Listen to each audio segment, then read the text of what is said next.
Hi, Note to Self. This is Grace Barca calling from Reston, Virginia. Hi, my name is Chris, and I live in Pennington, New Jersey. Hi, Note to Self. This is Claire Gilchrist from Vancouver, BC, Canada. Hi, Note to Self. This is Daniel from Phoenix, Arizona.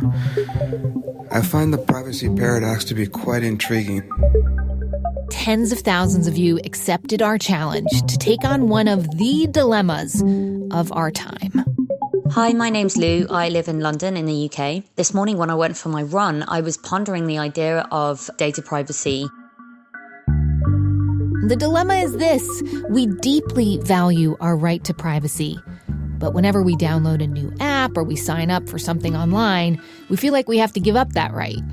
We download it or sign up anyway because we want to connect with family or find a job or share an important document or just know what's going on in the world. I am the classic person who worries about privacy but never really does anything about it. Opting out isn't an option, so we just don't deal with it. I had a discussion with coworkers who said they were scared of even thinking about privacy. We just keep clicking yes to all those terms of service. How are we private in today's world where we keep clicking yes for the sake of some benefit, whether small or big? Yeah, and besides, we love the great things we get from our technology. It's a real double-edged sword. Actually, it's what researchers call the privacy paradox. Every time I open up my phone or my computer, makes me angry and kind of sad. Yeah, it stinks. But together, we decided to try and take back some of our digital privacy to resolve this paradox, even just a little bit. Thank you for helping me find ways to get rid of some of those feelings and being more pragmatic. I'm calling to let you know that the Privacy Paradox Project has already made a difference in my life. It's Note to Self, the tech show about being human. I'm Manoush Zomorodi, and this is the finale of our series called The Privacy Paradox. Every day for 5 days, we sent you a special newsletter and a podcast that tackled an aspect of digital privacy and our digital rights. We also gave you an assignment, an easy task to help you understand more about your digital identity. I've been following through this privacy paradox thing all week. I love following along and trying to become a more conscious user of technology. If you didn't take part in the project, it's cool. The beauty of the Privacy Paradox is that anyone can listen to the series anytime. So go back and start with the episode called The Bookie, the Phone Booth, and the FBI. And if you're ready for the 5-part plan, do it. Just go to privacyparadox.org and we'll get you started right away. Yes, we ask for your email, but no, we won't share it with anyone. So here's what I wanted to know. Is it possible for thousands of listeners to look deeper into where their personal information goes online and then actually take steps to live a digital life that they can feel better about? It's time to find out. Day 1 of our 5-part plan was called What Your Phone Knows. We talked about the difference between all the data versus the metadata coming out of your phone with our cryptographer friend, Bruce Schneier. Where you went, who you spoke to, what you read, what you looked at. That's the metadata. Metadata is surveillance data. It is incredibly personal. So for your challenge, we asked you to go through the privacy settings on your phone to see which apps were collecting metadata from you that they didn't really need. Here's what happened to Dan in Manhattan. I think the best thing I discovered was that my flashlight app, which, presumably exists just to turn on and off the light on the back of my camera, actually had access to my microphone and my contacts and my location. So that app got the X. Yeah, some of those apps are really greedy. They want to know as much as they can about you, and they want to sell it to other people. Day 2 was called The Search for Your Identity. We got into online advertising and how our identities get sorted, defined, and tracked online. We trade our personal information for more than just great coupons, Professor Joseph Turow told us. All of this gets put into databases, which then create profiles of us, which in the end have an impact upon how you're defined in your life without your at all having any idea what that definition is. So we asked you to try a website called Panopticlick from the folks at the Electronic Frontier Foundation. Panopticlick shows you how you're being tracked across the web, including by something called digital fingerprinting. Here's what Megan found out. I found that actually I protect my security online pretty well. But then on the flip side, I started thinking about, I really am interested in exploring different religions. But recently I have really begun to think about, well, just even if I'm just doing it out of curiosity, what would the government have to say if I decided to look up a free online version of the Quran, Some of you took action and installed blockers. But between all the different tools that only work for certain browsers, many of you sort of felt resigned, like Nicole in Bellingham, Washington. I realize it means I'm being tracked, and I don't like that. But I find it interesting that I'm not quite ready to take action because I don't fully even understand what this is. I may change that perspective as I learn more, but I'm discovering that unless I'm acutely aware of the negative impact of this tracking, I'm having a hard time justifying taking action. Nicole, I totally hear you. It is easier just to not know. But I love how you're observing your own behavior and that you're open to learning more and figuring out where you draw your privacy line. It's going to be different for all of us. I'm starting to think of it this way. We talk about becoming woke when it comes to racism and social injustice. Maybe the privacy paradox is about helping us get digitally woke. And I think that's a pretty good first step. Okay, moving on to day 3, things turned philosophical. We talked about why when people say, if the government wants to read my emails, let them. I've got nothing to hide. Well, we talked about why that statement is a bunch of baloney. You don't have to be doing something illegal to want privacy. It can be about protecting an intimate experience, choosing to share what you want and with whom. But these days, even if you choose to share something with a specific someone, if you do it online, you can end up sharing much more than you mean to. We asked you to try the latest in something called Psychometrics, a website called Apply Magic Sauce. It uses a scrap of text you've written online or your Facebook profile to figure out your personality. It's been widely reported that both the Trump and Clinton campaigns used psychometrics to laser pinpoint their online advertising. And some of you found the accuracy of this tool unnerving. I did the Apply Magic Sauce on the way to work today after listening to the podcast. Yikes. Nailed me exactly. Privacy is very important to me, and this exercise has me thinking about what steps I can take to confuse or mislead or hide from the system. I don't care much for it knowing me so well. But then there's this listener who found that accuracy reassuring. Immediately guessed the correct age. It knew my religion, my political affiliation. I'm not mad about any of these results. It just really gave me a lot of reassurance knowing that the material that I put out into the world is reflective of my true self, of who I actually am. I'm not being fake. I'm not being somebody else. This is actually who I am. There were just as many of you, though, who said that Apply Magic Sauce was absolutely dead wrong about you. It said I am a married gay man with leadership potential.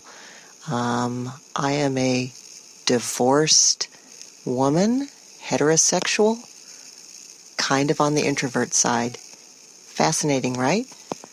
It says that my personality type is not drawn to the caring professions. I'm a nurse and I teach nursing. What? One listener said that part of their job is to use tools like Magic Sauce that do so-called social listening. And this person is frightened how much they know or think they know about the people they have to track.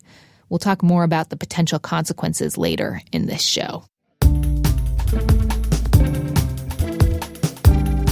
On to day 4, the psychological side of privacy. We talked about living in public with the executive producer of The Bachelor reality show. And we learned about individuation, or why psychologists believe that privacy is a necessary thing for humans to grow into mature adults.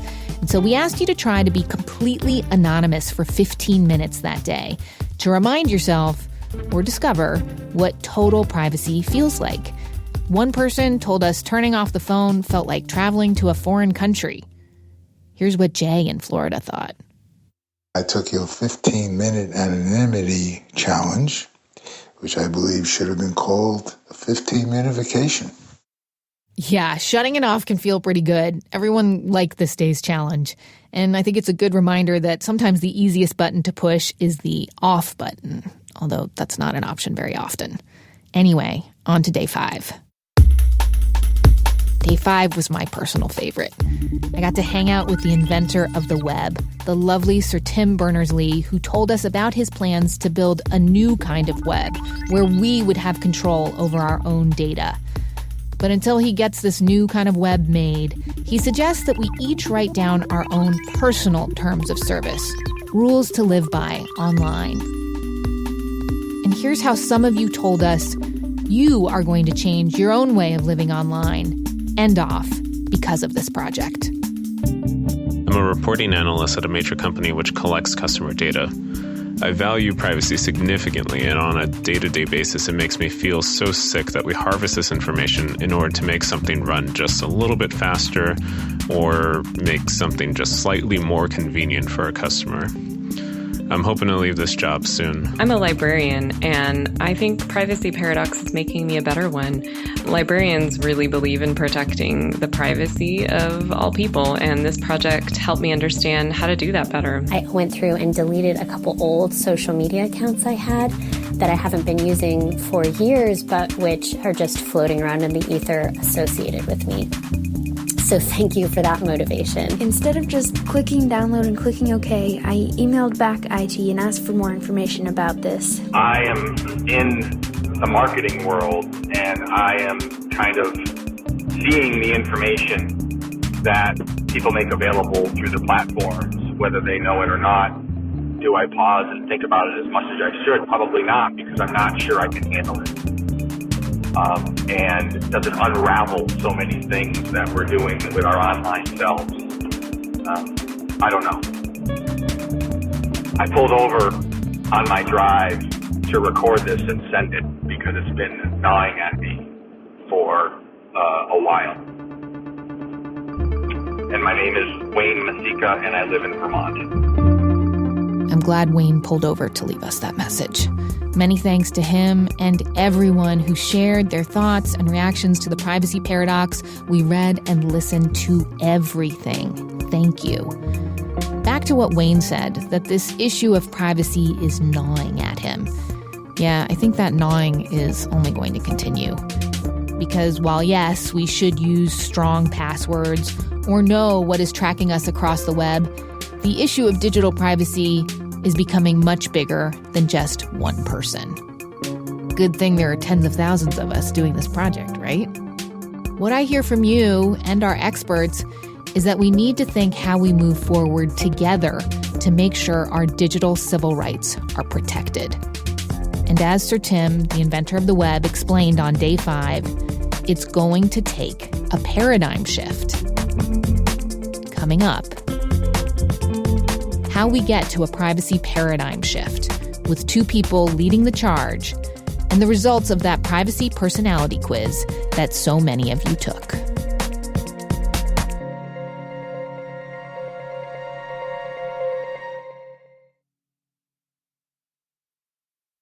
We're back. It's Note to Self. I'm Manoush Zomorodi, and we did this huge project on privacy called the Privacy Paradox. This episode is all about what we discovered with you. But before we go any further, I just want to do a quick news update, because since we began doing this project with you, dear listeners, a couple things have happened. The TV maker Vizio got in trouble for collecting and selling viewing data from millions of people's TVs without their knowledge. In Congress, the House unanimously passed a bill that would require a warrant to search email messages and other documents in the cloud if they've been there longer than 180 days. But here's the bad news. This bill has died before. Last year, when it got to the Senate, Senator Jeff Sessions wanted to add amendments that were more surveillance-friendly for law enforcement. Jeff Sessions is now, of course, the country's attorney general. Okay, a couple more news points here. The day after our episode about advertising and tracking, day 2, Facebook announced that it would shut down ads for housing, credit, and jobs that target people for their ethnic affinity. Basically, look at race.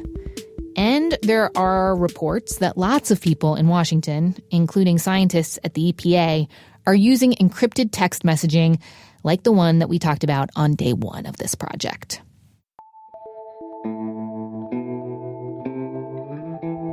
And now some news about you, listeners. Before we started the project, we asked you a bunch of questions about how you feel about privacy. Then we did our 5-part plan. And then we surveyed you again. And we saw a few very striking changes. Before our project, 37% of you strongly agreed that data will need to be regulated in the future. Now, 64% of you strongly agree. 87% of you also said that this project showed you privacy invasions you didn't know existed. 70% of you said that now you want to push for protection of our digital rights. A third of you said you'll also probably delete a social media profile. And just one more stat. We tallied your answers to our privacy personality quiz. Remember that? And then you got a personality profile.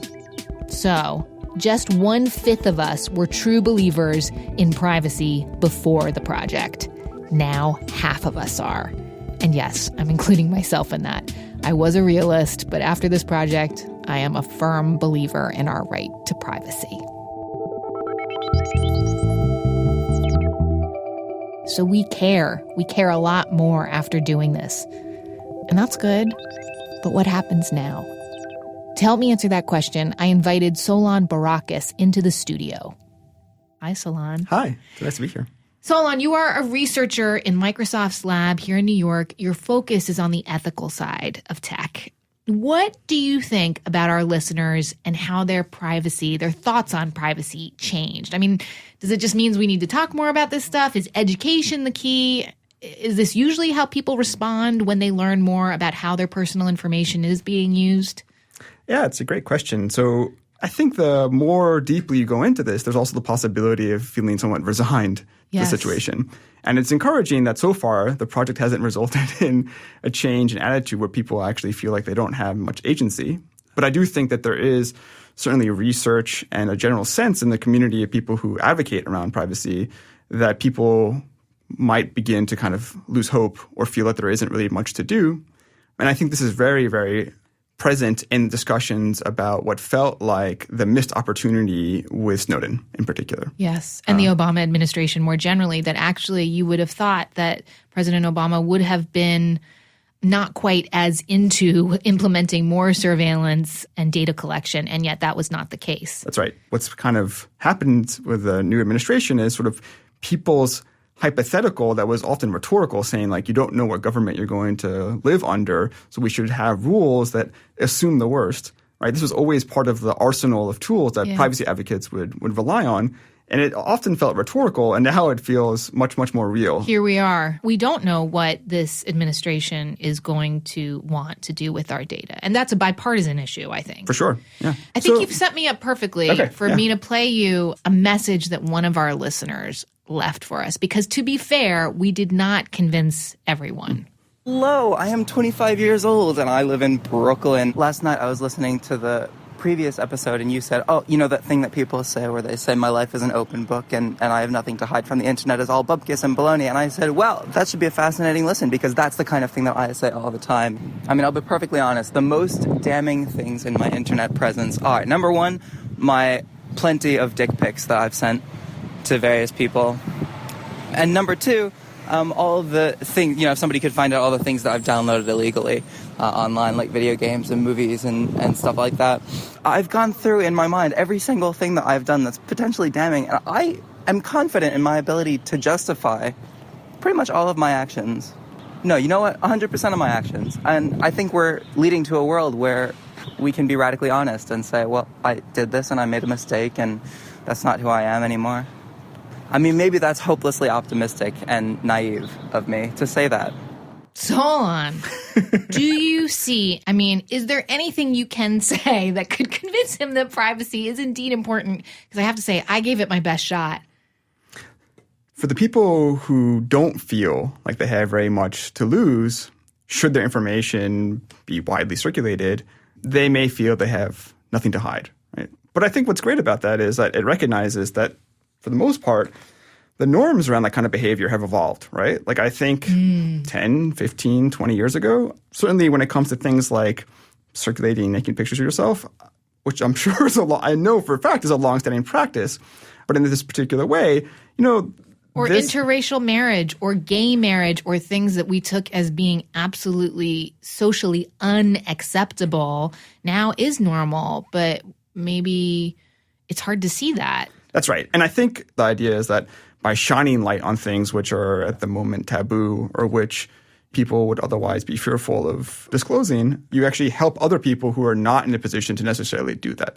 But at the same time, let's not pretend that there are people who, in fact, are very vulnerable. And if, in fact, these things were found out about them, that it would really affect them, right? It can affect their social relationships with their families. It can affect their employment. I mean, all sorts of things. So I don't think that this is a terribly difficult thing to respond to if for a moment you stop and think about people who don't occupy the kind of privileged position which lets you behave this way without serious consequence. The point isn't that it's necessarily just about him. It's about all the people who were walking down the street with him when he left us that message, who maybe don't have the luxury of being treated fairly by what they put out into the world. For sure. And what I'll even add to that is that his actions can implicate other people. And let's kind of imagine an analogous situation where someone is perfectly happy to disclose something really sensitive about them, right? Like their sexual orientation or the fact that they have some kind of communicable disease or whatever it might be. They felt perfectly happy to disclose it, but there are many other people who would not. But because the person who's happy to disclose it resembles the people who are not willing to disclose it, this person's disclosure could make it possible for the company or institution that has that information to develop a model to infer it about other people. Oh. So it's almost like the example would be like, I'm Manoush, I'm open with the fact, I'm not actually an alcoholic, but if I was, that I would be like, yep, I'm owning it. I'm telling you that I'm an alcoholic. I'm also from New Jersey, and I'm also half Persian. And then there's this other half Persian woman who's also from the East Coast. They would just assume that she also had a drinking problem because all the data points match up. Exactly. I want to ask you about the people making the technology that we use. You work for Microsoft. This is a big tech company. You work in the research lab, though. How open do you think these big tech companies are to change when it comes to protecting people's personal information? I had one listener send an email that said, I love what this project is exploring and promoting, and I think it needs to be done. But unfortunately, I feel pessimistic that the majority of internet users will actually change their online habits. Without the majority changing, I don't think that the tech giants will change their methods either. My greatest wish is to be proven wrong. Right. So you find these cases where seemingly like business actually aligns with consumers' privacy interests, even if they might be in opposition to like the government's policy. Because it's good for business, not just because we stand by the principle of privacy. Right. But there's going to be a bunch of other cases where there's a direct conflict between what the business model is and what might be a way of protecting people's privacy, right? So most of these companies are entirely advertising funded. Right, which we understand. We know how it works now. And I feel like that's where my listeners are. They're like, great, what do I do with all this knowledge? How do we fit ourselves into this privacy pie as just regular people? You know, I really wish I had a better answer to this question, having spent the better part of a decade thinking about some of this stuff. Right. So, you know, you might have hopes for regulation, but a sense that actually enforcing the regulation can be difficult. You might have hopes that companies can be incentivized to behave differently if there's enough consumer backlash. I really don't know. I think what these platforms do in large part is relieve us of the burden of having to make a lot of those choices ourselves. Because even if we were given the power to make those choices, it might not even really be obvious what choices to make. Right. So I'm back to my Hippocratic Oath idea of techies having to take an oath. Mm-hmm. I think that's just like stopping and thinking, just like don't do harm. Okay, maybe don't do good, but like yes, if you optimize something, just make sure it's not hurting other people. Yeah, I think in the other area where I do a lot of work, which is sort of on like discrimination and fairness, there's a huge amount of that is unintentional. And if there was just a bit of attention to the way things can go wrong. Yeah, exactly. Just a discussion, right? Or like an ethics class when you're getting your computer science degree. Something. Yeah, which I teach and which a bunch of my colleagues teach. And yeah. But they're not required, right? Some places make them required. Do they? But like there's a lot of debate around like the way to do this, right? Like so there are people in these companies who are very devoted to these kinds of ideals. A lot of people following the Snowden revelations were like deeply upset because they are themselves committed to a lot of these ideals of privacy. So to the degree to which consumer behavior can be leverage or ammunition for people who are advocating internally, that to me also seems promising, right? So I don't think that people acting in ways that demonstrate their dissatisfaction with the current approach are wasting their time. I actually think that that's really, really meaningful. Some of the principles in the Constitution and like the amendments, like these things are really about trying to create a space for citizens to be free of government scrutiny and to cultivate ideas and opinions sort of unmolested or unfearful that they're going to be stigmatized or prosecuted, right? Like you want to be able to engage in behavior online without feeling that like your life chances are somehow being limited. We should have a space to kind of develop ideas that we wouldn't otherwise if we felt that someone was just always there to kind of use what we're doing to pigeonhole us or to make really consequential decisions about us, right? So preserving like a sense of agency that is not an illusion, but really understanding that like I have the ability to shape the way I am perceived by the world, not like completely, but with the sense that like other people are going to be making important decisions about me based on those things. That's what I think is worth preserving, like a way for people to feel that they are their own agent in the world. That's a good spot to leave it at. Solon Baracus, thank you so much. Thanks. Actually, that's not a good spot to leave it. After we talked to Solon, we decided to get in touch with one more person. The guy who built that tool that so many of you loved to hate from day 3, ApplyMagicSauce.com. Dr. Michal Kaczynski is now at Stanford University's psychology department. He built Apply Magic Sauce while he was at Cambridge. We asked him what he thinks we need to know about how tools profile our personalities these days and help marketers micro-target us with ads that can trigger our emotions. We have a choice. If you believe that there's an environment in which you're being manipulated, or if you believe that there's a politician that is manipulating you, or a company that's manipulating you, just don't vote for them. Don't buy their products. Stop using a given platform. You do have a choice. But what if I don't realize that that's what they're doing to me? Well, that's a very interesting question, and I believe that this basically calls for more monitoring of what's happening online. Now, we do not really have much of that happening online, also because the problem is way more complicated. Yeah, it's complicated. If you got one thing out of the privacy paradox, it's that this issue has lots of layers to it. But breaking it down into parts so that we can understand it, discuss it, and question it, that is what we do here. Friends, please don't worry. Note to Self is not going to become Note to Privacy. But we will continue to talk and question and push for change here, together. So the Privacy Paradox Project is not over. If you tried it and it made you think or even changed how you approach your own digital privacy, please tell people about it. We designed this as a project that anyone can do anytime. And it's kind of similar to our other projects that you might want to check out. Infomagical, that was last year. This is all about learning to deal with the constant barrage of information that are overloading our devices and our brains every day. And Bored and Brilliant, which was about learning to space out, put the phone down for a hot minute, and get in touch with your creativity. And talk about making change. All that we learned from the Bored and Brilliant project, I have put it into a book, and that book is coming out in September. So if you're a Note to Self superfan, yes, pre-order the book. And also please go to iTunes, rate us, and subscribe to the podcast.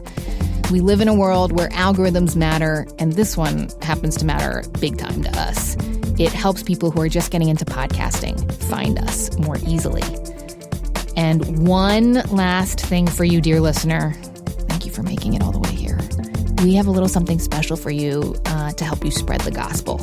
You can now support Note to Self and protect your digital privacy with the very first Note to Self Faraday bag for your phone. And if you're like, Faraday, who? Okay, so if you're in your therapist's office and you're like, really want to make sure I'm private, stick your phone in there. If you are out to dinner and you're kind of tempted to look at your phone, but you really want to try and be present with the people at the table, stick your phone in there. So many good uses for this thing. It's about the size of a little hand wallet, so it doesn't take up a ton of space, and anyone who signs up to donate just $5 a month or $60 all at once to support this show and more projects like The Privacy Paradox will get it. And don't worry, all your contact info is secure. Just go to notetoselfradio.org/donate to get it now, or even easier, you can text us. Maybe you've texted with us before. This is the number to text the word NOTE to. The number is 69866. Get you started. I have so many wonderful people I want to thank for helping us with this project. The awesome Note to Self team is Jen Poyant, Kat Aaron, and Joe Plord. Many thanks to everyone at WNYC for all their help making this project happen, especially Megan Cunane, Kathy Wong, and Caroline English. And a big thank you to Hannes Brown for his beautiful original scoring. Note to Self comes from WNYC Studios. I'm Manoush Zomorodi. Talk to you next week. Remember that? And then you got a personality